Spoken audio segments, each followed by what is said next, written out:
Olá! Hoje a gente vai mergulhar num assunto curioso, pra dizer o mínimo. Quando a gente pensa em tempos bíblicos, higiene não é a primeira coisa que vem à mente, né? Mas como é que os antigos hebreus se mantinham limpos no meio do deserto?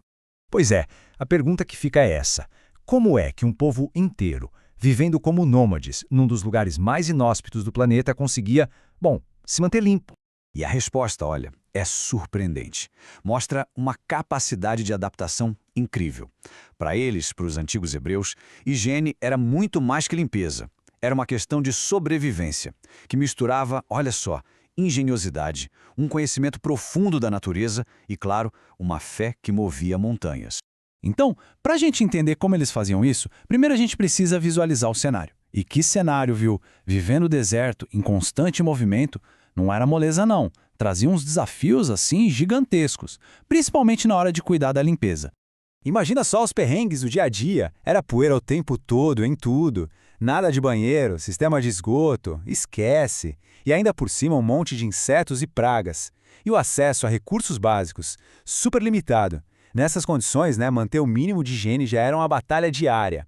E falando em recursos limitados, claro, o principal de todos, o mais precioso, a água. É impressionante ver como eles administravam cada gota, porque não era só para sobreviver, não. Era também parte fundamental dos rituais deles. Pois é, para eles, a água ia muito além de só matar a sede. Era a base de tudo, da higiene pessoal, da limpeza do acampamento todo e, o mais importante, era o veículo para a purificação religiosa. Sabe, cada pingo d'água tinha um propósito, quase sagrado. Aqui a gente vê a inteligência na gestão da água. Aquele pouquinho que eles conseguiam tirar de poços e oásis era dividido com um cuidado enorme.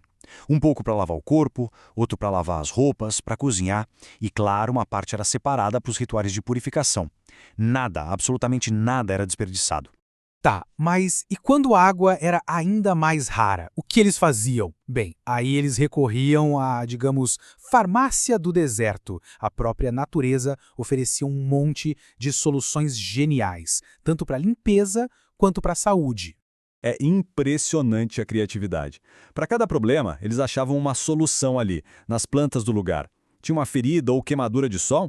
Aloe vera, a nossa babosa. Problema com inseto, manjericão para espantar. E nos rituais, usavam folhas de mirra para criar aqueles aromas especiais.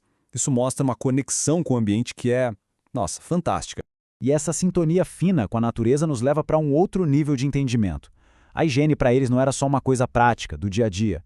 Ela ia além do corpo, sabe? Se tornava um pilar da vida religiosa e espiritual. E aqui está o pulo do gato para entender a mentalidade deles. A pureza não era só física. De acordo com a Torá, que é a lei sagrada, estar limpo era um estado de espírito, algo fundamental para manter a comunidade unida e para se conectar com o sagrado, com Deus. Ok, mas como é que se alcançava essa pureza espiritual na prática? Bom, era através de rituais bem específicos. Tinham os banhos cerimoniais, para purificar o corpo todo, a lavagem ritual das mãos e dos pés antes de comer e também seguir à risca as leis sobre alimentação. Eram, assim, passos bem práticos no caminho da santidade. Essa frase resume tudo perfeitamente, né? A higiene não era só para evitar doenças. Era uma parte fundamental da vida espiritual. Era, no fim das contas, uma forma de demonstrar devoção. E aí a gente para e pensa, o que dá para a gente aprender com tudo isso hoje? É incrível como essa sabedoria de milhares de anos atrás ainda faz tanto sentido no nosso mundo moderno. Olha só que interessante essa comparação. A perspectiva deles nos dá lições que valem para qualquer época. Onde eles viam uma questão de sobrevivência e fé, hoje a gente fala de saúde e bem-estar. O respeito que eles tinham pela água como algo sagrado bate direto na nossa discussão atual sobre preservar os recursos.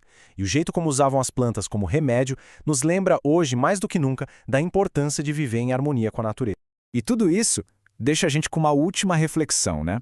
No nosso mundo, cheio de facilidades e tecnologia, o que será que a gente perdeu quando o ato de limpar virou só limpar? Quando a gente separou a limpeza de um significado mais profundo, de um sentimento de sagrado? Fica aí a pergunta para a gente pensar. Obrigado pela companhia nessa jornada.